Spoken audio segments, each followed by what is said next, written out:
एक पेड़ पर बसा पूरा गांव। देखो गोमती, सीता मैया की दया से इस बार हमारी जमीन पर कितने रसीले टमाटर उगे हैं और कितनी हरी भरी साग भी उगी है। इसे ले जाकर बाजार में भाव के भाव भी बेचूंगा तो भी ग्राहक खुशी खुशी खरीदेंगे। हाँ जी, फसल बेचकर जो भी मुनाफा होगा अनाज भरवा देंगे। हरिया टोकरी में सब्जियों को भरकर बेचने के लिए जाने लगता है। तभी अपने अपने पेड़ वाले घरों से गांव वाले झांकते उसे पुकारते हैं। ओ हरिया काका, सवेरे सवेरे इतनी ताजी भाजी लेकर कहाँ चल दिए? अरे काका, कभी हम पेड़ वाले गांव वालों को भी इतनी ताजी सब्जियां खिला दिया करो, बाजार का दाम हम ही दे देंगे। अरे क्यों नहीं, 2 पैसे कम या ज्यादा कहीं भी कमाना है।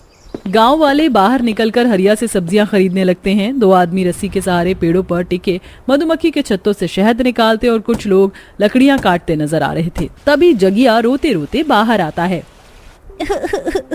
माँ देखो, चीनी ने मेरी कॉपी फाड़ दी। मेरे पास तो गोंद भी नहीं है, अब इसे चिपकाऊंगा कैसे? यहाँ तो कोई दुकान भी नहीं है। दुकान नहीं है मगर हमारा ये पेड़ का गांव तो है मेरे राजा बेटा। ऐसे क्यों रोता है? पेड़ तो हर चीजों का भंडार है। पेड़ हमें क्या नहीं देता? फल, सब्जियां, गोंद, दवाई, लकड़ी, सब कुछ। मैं अभी तेरे पन्ने जोड़ देती हूँ। मधु पेड़ के तने से थोड़ा गोंद निकाल कर कॉपी को चिपका देती है। पेड़ पर बसे इस अनोखे गांव को देखकर आप भी ताज्जुब कर रहे होंगे। आखिर क्यों इस गांव के निवासी जमीन छोड़कर पेड़ों पर बस गए हैं और अपना जीवन निर्वाह कर रहे हैं? जानने के लिए इस गांव के इतिहास की पिछली कहानी को देखना होगा। जहां सुबह की मनोहर बेला पूरे रामनगर गांव में छाई हुई है। सूरज की किरण फूट चुकी है। पूरे गांव वाले गांव के जटाओं वाले विशाल बरगद के पेड़ की पूजा कर रहे हैं। गांव वालों की मान्यता है कि पेड़ में देवता बसते हैं, इसलिए उनकी पीढ़ियां और पुरखे भी पेड़ों को पूजते आए हैं। ओम नमो वासुदेवाय नमः। ओम नमो वासुदेवाय नमः। जय हो वृक्ष देवता, हमारे गांव पर अपनी दया कृपा बनाए रखना। क्या बात है मुखिया जी, आज बड़े खुश मिजाज लग रहे हैं। खुशी की बात है गोमती बहन, इस बार हमारी अर्जी सरकार तक पहुंच गई है। बस एक बार सरकार की नजर हमारे गरीब गांव पर पड़ गई तो हमारे गांव की कच्ची जमीन पक्की जमीन में बदल जाएगी। हमारे भी गांव में पक्की सड़कें होंगी, पक्के घर होंगे। वृक्ष देवता करे ऐसा ही हो मुखिया जी। मैं तो मन्नत का धागा भी बांध रखी हूँ।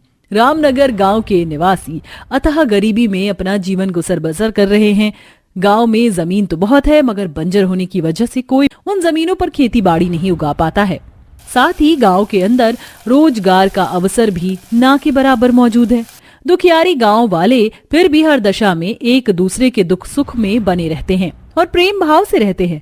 देखते देखते सर्दियों के मौसम की शुरुआत हो जाती है और एक दिन बहुत ही भयंकर बर्फ का तूफान उठता है जिससे गांव के सारे घर उजड़ जाते हैं। सब लोग अपनी टूटे हुए झोपड़ियों में मड़ई को देखकर रोते और विलाप करते हैं। ये राम जी, ये क्या हो गया? तिनका तिनका जोड़कर हम गरीब गांव वालों ने अपना घर तैयार किया था और एक ही झोंके में हमारा गांव उजड़ गया। अब हम कहाँ जाएंगे? चलिए सब लोग मुखिया जी के पास चलते हैं, अब तो उन्हीं का आसरा है। सारा गांव दुखी मन से मुखिया जी के पास आते हैं मगर उनका घर भी तूफान में उजड़कर मलबा बना हुआ था। सबकी आशाएं टूट गई थी। गांव में उस पुराने पेड़ के अलावा कुछ भी नहीं बचा था। हे भगवान, ये ठंड सही नहीं जा रही है। चलो सब लोग पेड़ के नीचे चलते हैं। सब लोग पेड़ के पास आते हैं। तभी मुखिया जी पेड़ को एकटक निहारते हुए बोलते हैं, क्यों ना हम सब लोग इस पेड़ पर बस जाएं? इस बार इस कच्ची जमीन पर घास फूस का घर बनाने से बढ़िया हम इस पेड़ पर ही बस जाएं। मगर मुखिया जी, ये पेड़ पुरखों के जमाने से हमारे गांव में है।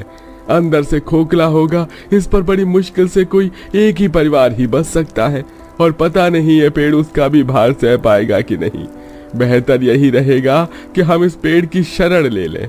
दिन रात की बर्फीली बारिश से पूरे गांव की जमीन बर्फ की चादर में ढक जाती है और ठंड से बूढ़ों से लेके बच्चों तक का रोम रोम सिहर उठता है। माँ, मुझे डर लग रही है। क्या हमारी मदद करने के लिए कोई नहीं आएगा? हम सब मर जाएंगे। नहीं मेरे लाल, हम नहीं मरेंगे। हे भगवान, हमारी रक्षा करो, हमारे प्राण जाने को हैं। पूरे गांव वालों के गुहार लगाने पर पेड़ के तने से गर्म हवा निकलने लगती है, जिससे सब अचंभा करने लगते हैं। ये ईश्वर की कैसी अद्भुत लीला है। इस पेड़ के अंदर से गर्म हवा हमको राहत पहुंचा रही है। तभी चमत्कार हो जाता है। पेड़ में आंख, नाक और मुंह बन जाता है। पेड़ गांव वालों से बात करने लगता है। तुमने और तुम्हारे पुरखों ने मुझे पूजा है और मेरे हरे भरे पेड़ बच्चों को अपनी जरूरत के लिए नहीं काटा, इसलिए मैं तुम लोगों का आभारी हूँ। आओ, अब से तुम सब मुझ पेड़ पर अपना घर बसा लो। देखते ही देखते सुनहरी रोशनी प्रकाशमान होती है और पेड़ जादू से विशाल घरों में बदल जाता है। हर एक डालियों पर खूबसूरत घर, झरना और खेत खलिहान बस जाता है। बूढ़े काका काकी से लेकर मनोहर का परिवार भी अपने घर में बस जाता है। माँ, पिताजी, हमारा ये पेड़ घर तो कितना सुंदर है। यहाँ तो जरा भी ठंड नहीं है। माँ, पिताजी, मुझको बहुत जोर की भूख लगी है। अच्छा ठीक है, मैं अभी कुछ फल तोड़कर ले आती हूँ। मधु अपने पेड़ घर से बाहर निकलती है और गुच्छे में लगे फलों को तोड़कर अंदर ले आती है। तो वहीं चंपा भी पेड़ों की डालियों से लकड़ी ले जाती है। इस तरह पेड़ गांव में बसे गांव वाले खुशहाल जिंदगी जीने लगते हैं। धीरे धीरे पेड़ पर बसे गांव को देखने के लिए बाहर से पर्यटक गांव में आने लगते हैं। तभी बूढ़े रमवा काका बोलते हैं। कौन हो भाई, और इस तरह से हमारे गांव के अंदर कैसे घुसे चले आए हो?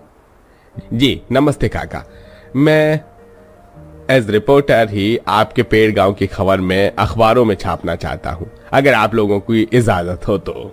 ये सुनकर मुखिया जी खिसियाए मिजाज में बोलते हैं। कोई जरूरत नहीं हमारे पेड़ गांव के बारे में खबर छापने की। जब मेरा गांव दुख मुसीबत परेशानी में था तो कोई हमारी मदद करने नहीं आया। चले जाओ यहाँ से। देखिए काका, मैं आपकी भावनाओं की कदर करता हूँ, लेकिन मैं आपको विश्वास दिलाता हूँ इस खबर के बाद आपके इस पेड़ पर बसे गांव में मैं बदलाव लेके आऊंगा।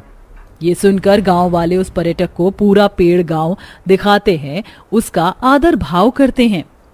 वाकई आप लोगों का पेड़ पर बसा गांव जमीन पर बसे गांव के मुकाबले बहुत सुंदर है और यहाँ कितनी सुकून और शांति है।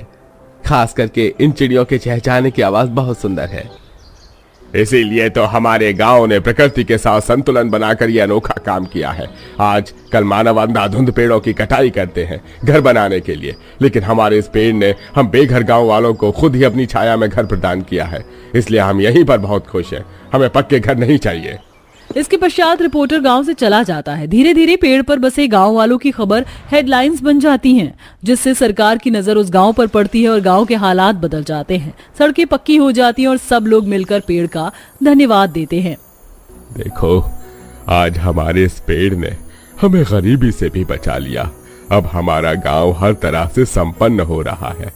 ठीक कहा हरिया चाचा, इंसानों के मुकाबले प्रकृति हमारा हर कदम पर साथ निभाती है। धन्यवाद प्यारे पेड़, तुमने कठिन समय में हमें शरण दिया।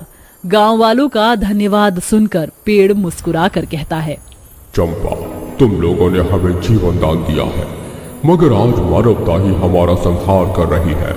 लोग अपना आशियाना बनाने के लिए हमें काट डालते हैं, लेकिन वो ये नहीं जानते कि हमसे ही उनका कल है और हमसे उनका आज। हम नहीं तो वो नहीं। यदि हम मिट गए तो वो भी सांस नहीं ले पाएंगे, वो भी मर जाएंगे। मैं हमेशा इस गांव की मदद के लिए बना रहूंगा। पूरा गांव खुशियों से अपने मकानों में बस जाते हैं, लेकिन सुकून की तलाश में वह अपने पेड़ घर में भी आया जाया करते थे और जमीन से ज्यादा उन्हें पेड़ घर में शांति मिलती थी। अरे, ये तो कोई जादुई गुफा है।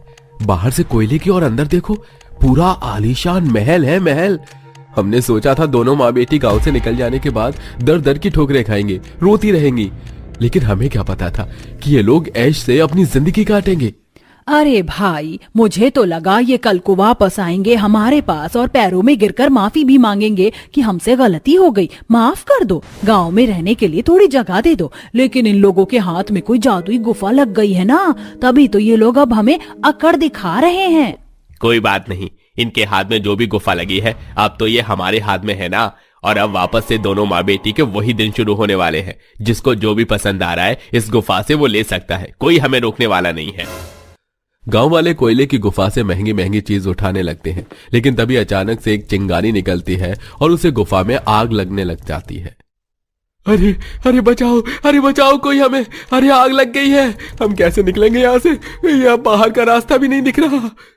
ये कैसी अद्भुत गुफा थी जो बाहर से कोयले की है और अंदर से आलीशान महल की तरह है, और गांव वालों के जाते ही उस गुफा में आग कैसे लग गई? कहानी के पीछे भाग में ही इस गुफा की सारी सच्चाई छुपी है, इसीलिए हम पीछे भाग में चलते हैं। राधा छोटे से गांव में अपनी बेटी शिवांगी के साथ रहती थी और एक छोटी सी झोपड़ी में अपने जैसे तैसे रहते थे। एक शाम राधा खेत से घर लौटती है। माँ, हम कब तक इस गांव में रहेंगे? मुझे इस गांव में बिल्कुल नहीं रहना। कोई हमसे सीधे मुंह बात तक नहीं करता, और अगर हमसे कुछ बात करने आ भी रहा हो तो वह अपने मतलब से ही बात करने आता है। पर हम क्या कर सकते हैं? लोग इस बात का फायदा उठाते हैं कि हमारे घर में किसी आदमी का साया नहीं है। तेरे पिता तो बचपन में ही मर गए, पर मैं तो हूँ ना। तू अपनी माँ के होते हुए क्यों डर रही है? दोनों बेटी सारी कमियों के बावजूद भी उस गांव में जैसे तैसे रह रही थी। कुछ दिनों बाद राधा थोड़ी सी जमीन जिसमें खेती करती है वहां जाती है। अरे भैया, ये तो मेरा खेत है, आपने मेरे खेत में अपना खेत क्यों ले आए? यहाँ से तो मेड़ जाती है। तो क्या हुआ? वैसे भी बिना किसी आदमी के मदद के तुम लोग कुछ भी नहीं कर पाते, इसीलिए मैंने ले ली। आप ये क्या बात कर रहे हैं? एक तो आपने गलती की, ऊपर से गलती पर अकड़ भी रहे हैं। अभी तो बस अकड़ रहा हूँ, अगर मेरी बात नहीं मानोगे तो जो बची हुई कुछ जमीन है ना वो भी ले लूंगा। उस आदमी की धमकी सुनकर राधा कुछ नहीं कहती और चुपचाप घर आ जाती है। घर आते ही राधा की पड़ोसन सुशीला आती है। अरे राधा बहन, कैसी हो? आजकल तो दिखती ही नहीं। बस काम में ही लगी रहती हूँ। वैसे राधा बहन, मैं यहाँ शिवांगी के लिए आई हूँ। मेरा भाई है, उसके रिश्ते की बात चला दो अपनी बेटी से। हाँ, उम्रदार है, थोड़ा पीता भी है, लेकिन तुम्हारी बेटी को इससे अच्छा तो कोई मिलेगा नहीं। उसका तलाक हो गया है पीने की वजह से, 2 बच्चे हैं, ठीक है ना? रिश्ता लगा देती हूँ। ये कैसी बातें कर रही हैं? अरे आपकी खुद की एक जवान बेटी और मेरी बेटी की जिंदगी खराब करने के बारे में सोच रही हैं। निकल जाइए, मैं ऐसे लोगों से बात तक करना पसंद नहीं करती। राधा सुशीला को घर से निकाल देती है। कुछ दिनों बाद राधा की जब थोड़ी सी जमीन बची थी वो भी गांव वाले हड़प लेते हैं। गांव वाले पता नहीं क्यों हमारा इतना खून पीते हैं। माँ, मैं तो कब से कह रही हूँ कि हमें इस गांव को छोड़ देना चाहिए। हम गांव छोड़कर कहीं नहीं जा सकते हैं, हमें यहीं रहना पड़ेगा, जैसा आपको सही लगे। कुछ दिनों बाद शिवांगी घर के बाहर वाले बाथरूम में नहा रही होती है कि तभी पेड़ से कुछ आवारा लड़के झांकने लड़के हैं। देख देख, नहाते हुए कितनी मस्त लगती है। तभी वहां शिवांगी की माँ आती है और ये सब देख लेती है। कैसे निकम्मे हो, तुम्हारे घर में माँ बहन नहीं। रुको, तुम्हें अभी बताती हूँ मैं। अरे भाग भाई, उसकी माँ आ गई। राधा उन लड़कों को तो भगा देती है, लेकिन अब राधा गांव में रहने को तैयार नहीं थी। शिवांगी, हम अब इस गांव में नहीं रहेंगे। अब तक मैं इसलिए चुप थी क्योंकि तेरी इज्जत पर कभी बात नहीं आई, लेकिन मुझे अब इस गांव में बिल्कुल नहीं रहना है। अब हम इसी समय इस गांव को छोड़कर जा रहे हैं। दोनों उसी समय गांव छोड़कर जाने लगते हैं। ठंड का मौसम था और सुनसान सड़क पर दोनों को काफी ज्यादा ठंड लग रही थी। माँ, बहुत ज्यादा ठंड लग रही है, हम कहाँ जाएंगे? हमने कहीं गलती तो नहीं कर दी गांव छोड़कर? नहीं, कोई गलती नहीं करी है। जहाँ हमारा सम्मान नहीं, वहाँ हम नहीं। मैं अपनी बेटी पर कोई आंच नहीं आने दे सकती थी। और तू चिंता मत कर, हमें कहीं ना कहीं से कुछ रहने की जगह तो मिल ही जाएगी। दोनों इधर उधर जंगल में भटकने लगते हैं। तभी राधा को एक कोयले की गुफा दिखती है। देख देख शिवांगी बेटा, कोयले की गुफा, हम वहाँ रह सकते हैं। ठंड में ये जगह भी बहुत अच्छी लग रही है, चलो हम वहीं पर रहते हैं। दोनों माँ बेटी कांपते हुए कोयले की गुफा में जाते हैं और वहां रहने लगते हैं। माँ, यहाँ तो ठंड लग रही है, लेकिन आग भी नहीं जला सकते। अगर आग जलाई तो पूरी कोयले की गुफा जल जाएगी और हम भी। कोई बात नहीं, हम यहाँ आग नहीं जला सकते तो क्या हुआ, हम यहाँ से कोयला ले जाकर बाहर तो आग जला ही सकते हैं ना। राधा और शिवांगी वहां से कुछ कोयले इकट्ठा करती है और बाहर जाकर आग जलाती है। माँ, कोयले की वजह से मेरे पूरे कपड़े ही काले काले हो गए हैं। कोई बात नहीं, अब की बार हम जाएंगे ना तो जमीन पर पत्ते बिछा देंगे, इससे ठंड भी नहीं लगेगी और कपड़े गंदे भी नहीं होंगे। और माँ, भूख का क्या करें? बेटा थोड़ा सब्र कर, यहाँ कहीं आसपास फल होगा तो मैं तुझे दे दूंगी। राधा पेड़ से फल तोड़कर लाती है और दोनों माँ बेटी फल खाते हैं और रात के समय कोयले की गुफा में ही पत्ते बिछाकर सो जाते हैं। माँ अच्छा हुआ हमने गांव छोड़ दिया, कम से कम वहाँ पर हमें कितनी परेशानियां झेलनी पड़ती थी, यहाँ तो हम खुश हैं। हाँ बेटी, यहीं मैं पास में झरना देखा था, मैं कल सुबह पानी भी ले आऊंगी। अगली सुबह दोनों पानी लेकर वापस कोयले की गुफा में आते हैं तो उसे गुफा को आलीशान महल में देखती है, जो कि बाहर से कोयले की गुफा थी और अंदर से महल। माँ ये तो एक आलीशान महल बन गया अंदर से, ये कैसा चमत्कार है?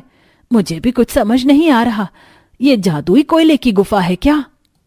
हाँ, ये एक जादुई कोयले की गुफा है, लेकिन तुम दोनों माँ बेटे के लिए तुम दोनों ने पहले ही बहुत तकलीफ का सामना करके यहाँ पहुंची हो। अब तुम दोनों को यहाँ किसी तकलीफ का सामना नहीं होगा, सारी चीज तुम्हारे पास मौजूद है। माँ सच में भगवान होते हैं, वो किसी न किसी रूप में हमारी मदद के लिए आ ही जाते हैं। खुद देखो, ऐसी जगह में कोयले की गुफा मिली, वो भी जादू से आलीशान महल बन गई अंदर से। हाँ बेटी।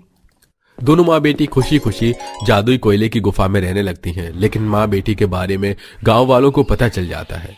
अरे बहुत हो गया उन दोनों माँ बेटी का, उन्हें उनकी औकात पर लाना ही पड़ेगा, किसी गुफा में रह रहे। चलो आज हम चलते हैं। गांव वाले सारे जादुई गुफा की चीज उठाने लगते हैं, तभी आग लग जाती है। गांव वाले चिल्लाने लगते हैं कि तभी राधा और शिवांगी कोयले की गुफा में आग देख लेती है। माँ देखो, हमारे घर में आग लग गई है और वहाँ से कितने लोगों की चिल्लाने की आवाज आ रही है। हे भगवान, बस किसी की जान पर ना बनी हो। चल शिवांगी, हमें सबकी मदद करनी होगी। दोनों माँ बेटी उस कोयले की गुफा में जाती हैं और देखती हैं कि वहां सब गांव वाले थे। दोनों लोगों की मदद करने लगती हैं। धन्यवाद शिवांगी बहन। अरे भैया, अभी बात करने का समय नहीं है, सबकी जान बचाना जरूरी है। दोनों माँ बेटी जैसे तैसे सबको बाहर निकालती हैं और वो दोनों अकेले ही जब गुफा में बचती हैं तो गुफा की आग शांत हो जाती है। ये क्या, यहाँ तो आग भी शांत हो गई और वापस ये महल में बदल गया। हमें माफ कर दो, हमने तुम लोगों के साथ कितना गलत बर्ताव किया, लेकिन जब हम पर मुसीबत आई सबसे पहले तुम ही आए, वो भी बिना सोचे समझे हमारी मदद कर रहे थे। और ये तुम्हें इस गलती की सजा मिली है। गलती करने के बाद किसी से माफी न मांगना और उसके लिए परेशानी बढ़ाना, यही तुम सब लोगों का सबक था। अरे अरे, ये किसकी आवाज है? जो भी हो, हमें माफ कर दो। राधा बहन और शिवांगी बेटा, हमने तुम लोगों के साथ बहुत गलत किया है, वापस हमारे साथ गांव चलो, हमें हमारी गलती पर बहुत पछतावा है। माफ करना, अब हम वापस गांव नहीं आ सकते। हम अपनी जिंदगी में बहुत खुश हैं, अब लोग भी खुश रहें। हमने आपको माफ कर दिया है, लेकिन अब हम गांव आकर खुद को दुख नहीं दे सकते। राधा और शिवांगी दोनों उसी जादुई कोयले की गुफा में हमेशा रहते हैं और खुशी खुशी रहते हैं।